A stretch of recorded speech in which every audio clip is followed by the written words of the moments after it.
बिस्मिल्लाहिर्रहमानिर्रहीम। आज की वीडियो जो है वो 9th क्लास के स्टूडेंट्स के लिए है। वो 9th क्लास के स्टूडेंट जो इस साल जो है पेपर देने वाले हैं 2026 के एनुअल पेपर में जो अपीयर होने वाले हैं, ठीक है, ये उनके लिए है जिन्होंने अपनी इनरोलमेंट जो है वो 2025 में करवाई थी और 2026 में अब वो अपने एनुअल पेपर जो है वो देने वाले हैं, जो कि मार्च में जो है वो एक्सपेक्टेड है। तो शुरू करते हैं। आज का पेपर जो है वो पेपर पैटर्न आज का मैं आपके साथ शेयर करने वाली हूँ 9th क्लास का, ठीक है। और पेपर जो है वो हमारा इंग्लिश कंपलसरी है। टोटल मार्क्स जो हैं वो इस पेपर के 75 हैं और बच्चों इसके लिए आपको टाइम जो है वो दिया जाएगा 2 आवर्स और 30 मिनट्स, 2 घंटे और 30 मिनट जो है वो इसका आपको टाइम जो है वो इस पेपर को सॉल्व करने के लिए दिया जाएगा। पेपर जो है वो 2 पार्ट्स में जो है वो आपसे कंडक्ट किया जाएगा। पहला पार्ट जो होगा वो आप लोगों का ऑब्जेक्टिव का पार्ट होगा, ठीक है, जिसके टोटल मार्क्स जो है वो 19 होंगे और उसके लिए सॉल्व करने के लिए एमसीक्यूज जो है वो आपको 20 मिनट्स जो है वो दिए जाएंगे। यहाँ पे मैं आपके साथ पेपर पैटर्न शेयर करने के साथ साथ छोटे छोटे जो है वो टिप एंड ट्रिक भी शेयर करते जाऊँगी, क्योंकि आप लोगों का ये फर्स्ट ईयर है बोर्ड के पेपर देने का, ठीक है। तो अभी कुछ एक चीज़ें हैं जो आपको पता होना ज़रूरी है। ओके, 9th क्लास बच्चों, आप लोगों को जो एमसीक्यूज़ हैं को एक बबल शीट जो है वो दी जाएगी। अब यहाँ पर आपको बहुत ही ध्यान से, तवज्जो से और पुरसुकून होके जो भी आपको स्टेटमेंट अपने क्वेश्चन की पढ़नी है, जो आपको शीट दी जाएगी, क्वेश्चन पेपर जो दिया जाएगा, और बहुत ही ध्यान से उसका आपने राइट आंसर जो है वो सिलेक्ट करना है। और सिलेक्ट करने के बाद जो है आपने उससे रेलिवेंट A, B, C या D जो आपको बबल शीट दी जाएगी उस पर आपने उस बबल को फिल करना है। मैंने ये चीज़ ऑब्जर्व किया कि बच्चे जो हैं वो इस चीज़ को लेके कंफ्यूज हो जाते हैं। उन्हें पता होता है कि राइट आंसर क्या है, बावजूद इसके जो है वो एमसीक्यूज़ के बबल फिल करते हुए जो है वो कोई बबल जो है उसको वो गलत फिल कर देते हैं, ठीक है। तो लिहाजा यहाँ पे थोड़ा से अपनी कन्फ्यूजन पर काबू पाने की जो है वो ज़रूरत होगी आप लोगों को। अच्छा, यहाँ पर आपको जो है वो थोड़े से तवज्जो की और कंसंट्रेशन की ज़रूरत होगी, ठीक है। बहुत ही पुरसुकून तरीके से जो है वो राइट ऑप्शन का जो बबल होगा उसको फिल करते जाइएगा। और हाँ, आप डबल बबल जो है वो फिल नहीं कर सकते। अगर आप एक से ज़्यादा बबल फिल करते हैं तो उसको गलत जो है वो कंसीडर किया जाएगा। अगर आपने बबल को ठीक तरह से फिल नहीं किया हुआ तो भी ये जो है उसको गलत जो है वो कंसीडर किया जाएगा। ओके, अब इसमें हम हमारा क्वेश्चन नंबर 1 देख लेते हैं। हमारा क्वेश्चन नंबर 1 जो है वो एमसीक्यूज़ बेस्ड होगा, मल्टीपल चॉइस क्वेश्चन जो है वो होंगे और टोटल जो है ये 19 होंगे। ओके बच्चों, ये जो 19 नंबर के हमें एमसीक्यूज़ दिए जाएंगे, इसमें भी आगे उन्होंने 4 पार्ट जो हैं वो बनाए होंगे। पहला पार्ट जो है इसमें हमारी वो करेक्ट फॉर्म ऑफ वर्ब का होगा। ये आप अपनी ग्रामर कंपोजिशन में लाजमी तौर पर देख चुके होंगे। फॉर्म ऑफ वर्ब जो है अब पेपर में आपको किस तरह से आएंगी, बिल्कुल भी ऐसा नहीं होगा कि वो आपको कोई एक फॉर्म ऑफ वर्ब दे दे, मिसाल के तौर पर ड्रिंक, ठीक है, और उसके बाद आपको वो कहें कि आप इसको फर्स्ट, सेकंड या इसकी थर्ड फॉर्म ऑफ वर्ब लिख दें। ऐसा कुछ नहीं होने वाला, ठीक है। वहाँ पर सारी की सारी आपको जो ये करेक्ट फॉर्म ऑफ वर्ब है ये सेंटेंसेस की शक्ल में आएंगे। किसी में उन्होंने हेल्पिंग वर्ब यूज़ किया होगा, किसी में उन्होंने यूज़ नहीं किया होगा। कहीं पे फॉर्म ऑफ वर्ब का इस्तेमाल किया होगा, कहीं पे फॉर्म ऑफ वर्ब का इस्तेमाल नहीं किया होगा। वो आपसे कहेंगे कि आप यहाँ पर हेल्पिंग वर्ब को देख के, टेंस को देख के जो है उसके अकॉर्डिंग ठीक बबल, मतलब बबल कह रही हूँ, फॉर्म ऑफ वर्ब का जो है वो इस्तेमाल करें। अब सवाल यहाँ पे पैदा होता है कि ये जो फिर आप ये सारा कुछ करेंगे कहाँ पर। अब ये कहाँ से हमारा पोर्शन जो है वो सॉल्व हो सकता है। जितने सारे आपके चैप्टर्स हैं, हाँ, बीच में से इस बार जो है वो 3 चैप्टर्स को जो है वो एक्सक्लूड जो है वो कर दिया गया, ठीक है। चैप्टर नंबर 5, 8 और 10 जो है वो 9th क्लास का इस बार जो है वो एक्सक्लूड कर दिया गया, यानी कि वो शामिल जो है वो नहीं किया गया, ठीक है। जितने सारे चैप्टर्स हैं उन सब चैप्टर्स के लास्ट में जो है वो जो एक्सरसाइज दी गई है उसमें कहीं ना कहीं पे लाजमी तौर पर उन्होंने किसी ना किसी फिलिंग द ब्लैंक की शक्ल में, एमसीक्यूज़ की शक्ल में ये सारा पोर्शन जो है वो दिया हुआ है। अगर आप अपनी एक्सरसाइज को बहुत ही ध्यान तवज्जो से सॉल्व कर चुके हैं, बिल्कुल उसको समझ चुके हैं, कॉन्सेप्ट सारे आपके क्लियर हैं, तो ये पोर्शन आप बहुत ही आसानी से जो है वो कर जाएंगे। इसके अलावा अगर आपको इसके साथ साथ टेंसेस जो हैं वो सारे के सारे आते हैं, ठीक है, या एटलीस्ट बेसिक जो है वो टेंसेस के बारे में आप जानते हैं, तो भी आपका ये पोर्शन जो है वो अच्छे तरीके से तैयार हो जाएगा। उसके बाद जो नेक्स्ट हमारे पास जो पार्ट आता है MCQs का, वो हमारा करेक्ट स्पेलिंग का है। ये आपको जो है वो 4 MCQs दिए जाएंगे, ठीक है। बीच में 4 ऑप्शन होंगे, बीच में से कोई से 3 स्पेलिंग्स जो है वो गलत होंगे, एक स्पेलिंग जो है वो करेक्ट होगा। आपने उसको सिलेक्ट करना होगा, उसके अकॉर्डिंग आप बबल को फिल करेंगे। उसके बाद है करेक्ट मीनिंग। ये हमारा थर्ड पार्ट होता है MCQs में, और ये सिनोनिम्स बेस्ड होता है। इसमें एक वर्ड दिया होता है, बाज़ दफ़ा उन्होंने सिंगल वर्ड दिया होता है, और बाज़ दफ़ा वो किसी स्टेटमेंट में उन्होंने किसी वर्ड को जो है वो अंडरलाइन किया होता है, या उसको उन्होंने बोल्ड लिखा होता है, और वो उसमें से आपको कहते हैं 4 ऑप्शन उन्होंने दिए होते हैं, वो कहते हैं कि इसमें से इसका जो मीनिंग है, जो करेक्ट मीनिंग है, आप उसको जो है वो सिलेक्ट करें, ठीक है। उसके अकॉर्डिंग बबल को फिल करें। अब बात करते हैं कि इस पोर्शन को हमने तैयार कहाँ से करना है। हर चैप्टर के एंड पे जो है वो ग्लॉसरी दी गई है, जहाँ पे चैप्टर के टेक्स्ट खत्म हो रहा है ना, द वेरी नेक्स्ट क्वेश्चन जो है वो बीच में जो आता है वो ग्लॉसरी का आता है। वो ग्लॉसरी के जो सारे वर्ड्स हैं वो आपने याद करने हैं, वर्ड्स उनके मीनिंग। अब वहाँ पर जो मीनिंग है वो काफ़ी लेंथी हैं, ठीक है, और जाहिर सी बात है वो पेपर में उस फॉर्म में नहीं आएंगी, ठीक है। उसका तरीकाकार जो है वो ये है कि आप इसके वर्ड्स जो हैं वो ग्लॉसरी से लेंगे, वर्ड्स जो हैं इसके वो आप ग्लॉसरी से ले लें, और अपनी किसी भी हेल्पिंग बुक से जिससे आपने तैयारी की है, आप उन वर्ड्स को तलाश करें उस चैप्टर की जहाँ पर उन्होंने ट्रांसलेशन लिखी होती है, वहाँ पर उन्होंने वर्ड्स मीनिंग भी मेंशन किए होते हैं। वहाँ पे आपको उर्दू में वर्ड्स मीनिंग भी मिलेंगे, सिनोनिम्स भी मिलेंगे, और एंटोनिम्स भी मिलेंगे। तो लिहाजा वहाँ से आपने जो है वो सिनोनिम्स अपने जो है वो तैयार करनी है। आपको इन रेलिवेंट वर्ड्स के वहाँ से सिनोनिम जो है वो वर्ड जो है उसकी शक्ल में मिल जाएंगे, और कोशिश करनी है कि आपने वर्ड का वो मीनिंग सेलेक्ट करना है जो बहुत ज़्यादा उसके करीब हो, ठीक है। उसके बाद जो नेक्स्ट हमारा इसमें जो पोर्शन है MCQs का, वो है हमारा ग्रामर का, ठीक है। और ये भी हमें 5 MCQs जो हैं वो आएंगे, ओके। अब यहाँ पर मैं फिर से आपको क्लियर करते जाऊँ, 9th क्लास में उन्होंने कोई ग्रामर की आउटलाइन वगैरह कुछ ऐसा जो है वो नहीं बताया होता, कोई सिलेबस वगैरह नहीं होता। सिर्फ ये सारा पोर्शन जो हमारा ग्रामर का है, ये भी आपकी टेक्स्ट बुक की जो एक्सरसाइज है, ठीक है, ये वहाँ से ही निकाला गया होता है। ये वहाँ से ही आपको जो है मे पॉसिबल के आपके सामने स्टेटमेंट जो है वो डिफरेंट आ सकती है, अदरवाइज होगा वो सारे का सारा पोर्शन जो है वो आपकी टेक्स्ट बुक की ग्रामर से ही, टेक्स्ट बुक की ग्रामर से, और जो उसकी मतलब जो एक्सरसाइज में ग्रामर का पोर्शन दिया गया है वहाँ से। वहाँ पे वो मुख्तलिफ फॉर्म ऑफ वर्ब्स हो सकते हैं, वहाँ पे पार्ट्स ऑफ स्पीच दिए गए, फर्स्ट चैप्टर में पार्ट्स ऑफ स्पीच दिए गए।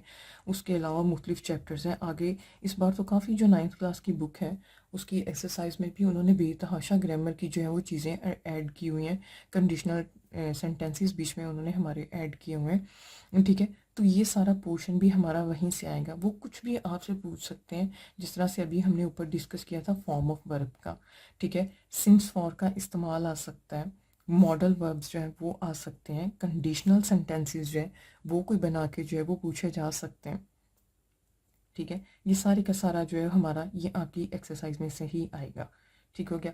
उसके बाद अब हम बात कर लेते हैं हमारे सब्जेक्टिव टाइप की, ओके। सब्जेक्टिव टाइप जो है हमारा बच्चे, ये 56 मार्क्स का पेपर होगा हमारा, और इसके लिए जो हमें टाइम दिया जाएगा वो 2 घंटे 10 मिनट का टाइम होता है हमारे पास। यहाँ पे ज़रा इसको गौर से समझिएगा।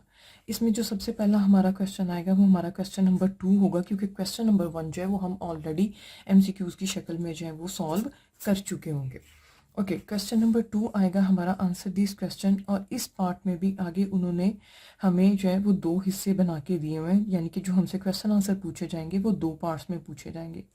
पहला है हमारा पार्ट ए, ठीक है। इसमें आपको टोटल 5 क्वेश्चन जो है वो दिए जाएंगे, बीच में से आपने जिसमें से 3 का जो है वो जवाब देना होगा। हर सवाल जो है वो आपसे 2 नंबर का पूछा जाएगा, और इस पार्ट के जो है वो टोटल 6 मार्क्स होंगे।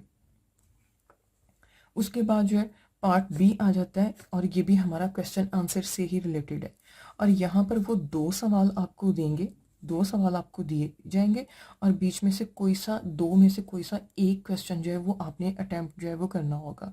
ये आपके चैप्टर नंबर 11 जो है हमारा द डियर डिपार्टेड, एक नया चैप्टर जो है इस बार 9th क्लास की बुक में वैसे तो काफ़ी सारे और भी चैप्टर जो हैं वो ऐड किए गए, लेकिन जो ये चैप्टर हमारा जो ऐड किया गया लास्ट में प्ले, ठीक है, ये उसमें से हो सकता है क्वेश्चन, और या फिर ये review exercise number 2।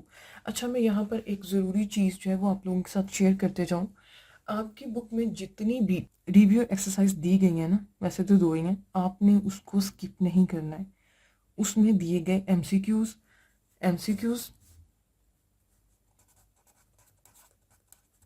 As well as question answer, ठीक है, वो लाजमी तौर पर जो है वो आप लोगों ने तैयार करने हैं, ठीक है। उसको आपने स्किप नहीं करना। रिव्यू एक्सरसाइज में से हमेशा पेपर में से कोई ना कोई चीज़ जो है वो रिव्यू एक्सरसाइज में लाजमी तौर पर जो है वो दी जाती है। तो यहाँ पर जो आपको क्वेश्चन जो पूछा जाएगा, 2 पूछे जाएंगे, बीच में से आपने कोई सा एक जो है वो अटेम्प्ट करना होगा। एक क्वेश्चन आपने अटेम्प्ट करना होगा और वो क्वेश्चन जो है वो 4 नंबर का होगा। तो फिर आप यहाँ पे बात को समझ रहे हैं कि ऑब्वियसली जब आपने 4 नंबर का क्वेश्चन लिखना है, आंसर लिखना है, तो फिर आपने उस 4 नंबर के हिसाब से आपने उसका आंसर जो है वो देना है। अच्छा, यहाँ पर जो हमारा सवाल 2 नंबर का है, उसका आंसर कम से कम भी जो है वो 3 लाइन्स में होना चाहिए। शॉर्ट आंसर का मतलब जो है वो बिल्कुल ये नहीं होता कि आप एक लाइन में क्वेश्चन का आंसर दें या आप बिल्कुल यस या नो में दे दें, ऐसा कुछ नहीं हम करते। कम से कम 3 लाइन्स में जो है वो आपको उसका आंसर जो है वो लाजमी तौर पर लिखना है। और अगर हम ये 4 मार्क्स के क्वेश्चन की हमारी बात करते हैं तो कम से कम 5 to 6 लाइन्स में आपको जो है वो इसका आंसर लिखना है। अदरवाइज़ आप अगर इससे कम लिखते हैं तो फिर आप ये मत रखें अपने जहन में कि आपको इस सवाल के जो है वो पूरे नंबर जो है वो दिए जाएंगे। उसके बाद जो है वो बारी है हमारे क्वेश्चन नंबर 3 आ जाता है। क्वेश्चन नंबर 3 जो है वो हमारा ट्रांसलेट इनटू उर्दू है। यहाँ पर आपको इंग्लिश की ट्रांसलेशन का पैराग्राफ दिया जाएगा, उसको आपने उर्दू में रीट्रांसलेट करना होगा, यानी कि आपने उर्दू में उसका तर्जमा लिखना होगा। या फिर आपके पास जो है वो दूसरी ऑप्शन जो है वो दी जाती है सिंपल इंग्लिश की, ठीक है। आपको जो भी उन्होंने पैराग्राफ दिया हो आपने उसको जो है वो सिंपल इंग्लिश में, सादा इंग्लिश में लिखना है, ठीक है। सादा इंग्लिश में लिखने से मुराद है जिस तरह से हम किसी भी चीज़ को आसान ज़ुबान में उर्दू में एक्सप्लेन करते हैं, वजाहत उसकी करते हैं, इसी तरह से आपने उसकी इंग्लिश में जो है वो वजाहत कर देनी है, ठीक हो गया। ये चीज़ भी हेल्पिंग बुक्स में आम तौर पे आप लोगों ने आई होप के नोटिस किया होगा, जहाँ पर उर्दू ट्रांसलेशन दी जाती है वहाँ पर उसी के साथ जो है उन्होंने एक सिंपल इंग्लिश में भी ब्लॉक से शक्ल में जो है वो ऐड की हुई है। ओके, अब यहाँ पे इसको देख लेते हैं ये आएंगे किस तरह से। सबसे पहले हमारे पास जो है unit number 1, 2, 3, 4 and 6, in unit में से हमें 2 पैराग्राफ्स जो है वो आएंगे, ठीक है। इन यूनिट में से हमें 2 पैराग्राफ आएंगे।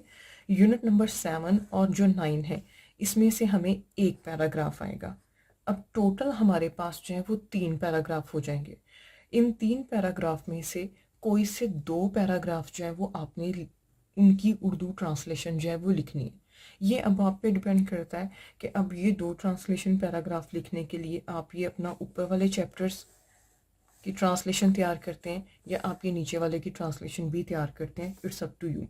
लेकिन हर पैराग्राफ, जो एक पैराग्राफ है वो 4 नंबर का होगा, और जब आप 2 पैराग्राफ लिखेंगे उर्दू उनकी लिखेंगे तो आपको जो है वो इसके 8 नंबर जो है वो मिलेंगे। उसके बाद जो है वो हमारा आ जाता है क्वेश्चन नंबर 4, जो कि क्वेश्चन नंबर 4 है हमारा समरी का, ठीक है। आपकी जो भी आपकी बुक में पोएम्स दी गई हैं उसकी आपको समरी लिखनी है या फिर और एक्सप्लेन द सेंटेंसा।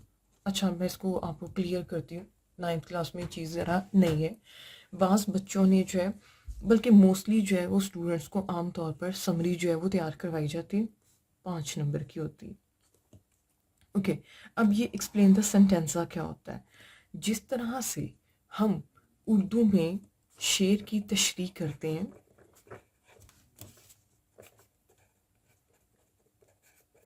ठीक है, उर्दू में हम शेर की तशरीह करते हैं, इसी तरह से इंग्लिश में सेंटेंसा या लाइंस को जो है वो एक्सप्लेन किया जाता है, ठीक है। बिल्कुल रेफरेंस टू द कॉन्टेक्स्ट के हिसाब से हमने इसको एक्सप्लेन करना होता है, ठीक है।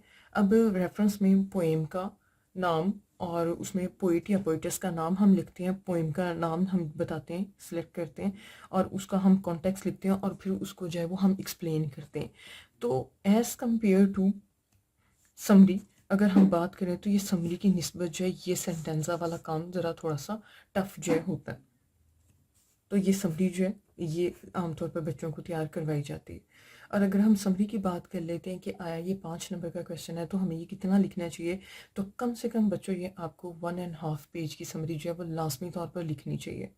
और इसमें कम से कम 2 से 3 कोटेशन जो है वो लाजमी तौर पर ऐड करें अगर आप चाहते हैं कि पेपर चेक करने वाला जो है वो आपको आपकी समरी के पूरे नंबर दे दो। इसके बाद क्वेश्चन नंबर 5 हमारा आ जाता है जो कि है सेंटेंसेस का। ओके, अब यहाँ पर कोई से जो है वो 8 सेंटेंसेस होंगे जिसमें से आपने 5 सेंटेंसेस जो है वो लिखने हैं। 5 सेंटेंसेस आपने बनाने होंगे, हर सेंटेंस जो है वो 1 नंबर का होगा। यहाँ पर मज़ीद आगे ये है कि 3 नंबर जो लफ्ज़ हैं, 3 words from unit number 1 2 3 4 and 6 और रिव्यू एक्सरसाइज, 3 वर्ड्स जो है वो आपको इन चैप्टर्स में से साथ में रिव्यू एक्सरसाइज में से एक्सरसाइज नंबर 1 में से दिए जाएंगे। और 5 वर्ड्स जो हैं वो यूनिट नंबर 7 9 11 और रिव्यू एक्सरसाइज नंबर 2 जो है इसमें से जो है वो आपको दिए जाएंगे। यानी कि जो 8 वर्ड्स हैं टोटल, उसमें एक बड़ा पोर्शन जो है वो हमारे इन चैप्टर में से वर्ड सेंटेंसेस का जो है वो आपको दिया जाएगा, जिसमें से आपने 8 में से कोई से 5 जो हैं वो लिखने। अच्छा, काइंडली अब मैंने एक चीज़ जो है वो कुछ ऐसा से नोटिस किया है, अक्सर बच्चे जो हैं वो लिखते हैं कोई भी वर्ड का सेंटेंस बना रहे होते हैं। फॉर एग्जांपल अगर हमारे पास वर्ड है स्टोरी, तो वो स्टोरी का कोई सेंटेंस बनाने के बजाय वो क्या सेंटेंस बना देते हैं। या अगर फॉर एग्जांपल अगर हमारे पास वर्ड हो पैट्रियोटिज्म, ठीक है, तो वो इसका सेंटेंस बनाने की बजाय बच्चे क्या करते हैं, वो सेंटेंस लिख देते हैं what is the meaning of story, I asked my teacher what is the meaning of patriotism. इस तरह के काइंडली सेंटेंसेस आपको जो है वो बिल्कुल नहीं बनाने हैं, ठीक है। आपको ऐसे सेंटेंसेस बिल्कुल नहीं बनाने, आपको सेंटेंसेस बच्चे ऐसे बनाने होते हैं जो कि उस वर्ड के मतलब को बिल्कुल जो है वो क्लियरली बता रहे हों, दिखा रहे हों, ठीक है। ओके, उसके बाद जो हमारे पास, अच्छा यहाँ पे मज़ीद देख लेते हैं कि ये जो हमारे पास सेंटेंसेस आएंगे ये वर्ड्स, फ्रेजेस और इडियम्स, ये कोई भी कैटेगरी जो है इन वर्ड्स की हो सकती है, ठीक है। वर्ड्स के बारे में तो आप जानते हैं कि जो एक लफ्ज़ होता है इंग्लिश का, फ्रेजेस क्या होता है, ग्रुप ऑफ वर्ड्स होता है हमारा जो मीनिंगफुल होता है but without the combination of subject and verb. For example जैसा कि नियर माई स्कूल, अब ये ग्रुप ऑफ वर्ड है हमारे पास, ठीक है, जो मीनिंगफुल भी है, ये आपसे किसी फ्रेज की शक्ल में भी पूछा जा सकता है। ईडियम्स भी जो है वो भी जो है आपको दिया जा सकता है कि इसको सेंटेंस में इस्तेमाल करें। क्वेश्चन नंबर 6 है हमारा लेटरल और स्टोरी और डायलॉग। ये सवाल जो है ये हमारे पास 8 नंबर का होता है। ओके, यहाँ पर हमारे पास चॉइस होती है, हमने लेटर, स्टोरी या डायलॉग, इनमें से हमने कोई भी एक चीज़ जो है वो लिखनी होती है। अच्छा, अब यहाँ पर इनमें से कोई हमने एक चीज़ लिखनी होती है और इसमें चॉइस जो है वो इस तरह से नहीं होती। अगर लेटर है तो वो एक लेटर दिया जाएगा, एक ही स्टोरी होगी, एक ही डायलॉग होगा। इन तीनों में से वो कोई भी जो है वो आपको एक चीज़ लिखनी है। ऐसा नहीं हो सकता कि 2 लेटर्स दिए हों, 2 स्टोरीज दी हों, 2 डायलॉग नहीं दिए हों, ऐसा कुछ नहीं होता। ये तीनों चीज़ों में से कोई सी एक एक चीज़ जो है वो आपको दी जाएगी, ठीक है, जो कि आपने बीच में से एक जो है वो लिखनी होगी। ओके, नेक्स्ट हमारा क्वेश्चन है कंप्रीहेंशन का।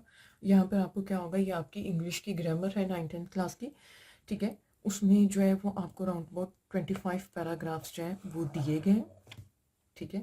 उसमें आपने क्या करना है, आपने जो पहले कंप्रीहेंशन पैराग्राफ है आपने उस पैराग्राफ को अच्छे तरीके से पढ़ना होता है, रीड आउट करना है, उसको समझना है, ठीक है। उसके बाद उन्होंने उससे रिलेटेड जो है उसके नीचे ही क्वेश्चन आंसर जो है वो दिए होते हैं, ठीक है। उन क्वेश्चन के आपने आंसर जो है वो लिखने होते हैं और वो तकरीबन जो है वो आपसे 5 जो है वो पूछे जाते हैं। हर सवाल जो है वो 2 नंबर का होता है और टोटल मार्क्स होते हैं हमारे कंप्रीहेंशन के 10।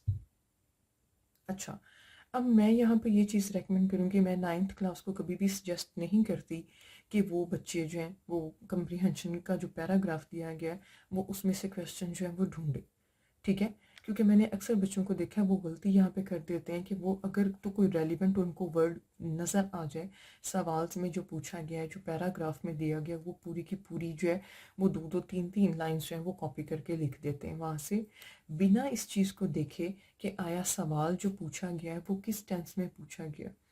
हमेशा जिस टेंस में सवाल पूछा गया होता है आपको जवाब भी उसी टेंस में जो है वो देना होता है। फॉर एग्जाम्पल अगर आपसे पास्ट टेंस में जो है वो सवाल पूछा गया है तो आपको जवाब भी जो है वो पास्ट टेंस में देना है। प्रेजेंट में क्वेश्चन है तो आंसर भी आपको प्रेजेंट में देना है, चाहे वो पैराग्राफ में आपको पास्ट में दिया गया हो। तो मैं यहाँ पे रेकमेंड करूँगी कि बेहतर है कि आप इनके क्वेश्चन आंसर जो है उसको याद कर लें। ठीक है, अगर आई पहली ऑप्शन तो बेहतर तो यही है कि आपका टेंसेस पे इतना अबूर होना चाहिए ग्रेड 9 में तो कि आप चीज़ों को समझते हो। इनकेस अगर आप नहीं समझते तो काइंडली इसको बचने के लिए अपने मार्क्स की डिडक्शन से इस पोर्शन का ये है कि क्वेश्चन आंसर को तैयार करें, याद करें। ओके, क्वेश्चन नंबर 8 आता है हमारे पास, translate into English 5 out of 7। यहाँ पे उर्दू के आपको 7 सेंटेंसेस जो हैं वो दिए जाते हैं। ठीक है, जो कि हमारे टोटल 12 टेंसेस में से उन्होंने निकाले होते हैं। हर जो सेंटेंस है वो हमारे पास 1 नंबर का होता है। ठीक है, हर सेंटेंस जो है वो हमारे पास 1 नंबर का जो है उन्होंने दिया होता है। टोटल 7 होते हैं जिसमें से हमने 5 करने होते हैं। इसके साथ हमारे पास जो दूसरी ऑप्शन होती है, या आपको सेंटेंसेस लिखने होते हैं इंग्लिश में, तो या फिर आपको right a paragraph of 10 sentences. यहाँ पर वो कोई भी आपको टॉपिक जो है वो दे सकते हैं और उसके ऊपर जो है वो कहते हैं कि आप कोई से 10 सेंटेंसेस जो हैं वो लिखें। ठीक है, कोई भी आपको स्टेटमेंट जो है, कोई भी आपको टॉपिक जो है वो दे दिया जाता है। कोई करंट इशू से रिलेटेड हो सकता है, कोई एन इंडस्ट्रियल एग्जीबिशन हो गया, फैशन हो गया, कुछ भी। ठीक है, और उस पर आपको जो है वो कहा जाता है कि इस पे जो है वो आप 10 सेंटेंसेस जो है वो लिखें। इन दोनों टेंसेस वाले पोर्शन में से ये जो ट्रांसलेट इनटू इंग्लिश था, इसमें से या फिर पैराग्राफ में से कोई सी एक चीज़ जो है वो आपने सॉल्व करनी होती है। और लास्ट क्वेश्चन जो हमारा होता है, और जो लास्ट क्वेश्चन हमारा होता है, क्वेश्चन नंबर 9 होता है एक्टिव पैसिव वॉइस का। इसमें हमें कोई भी चॉइस जो है वो नहीं दी जाती।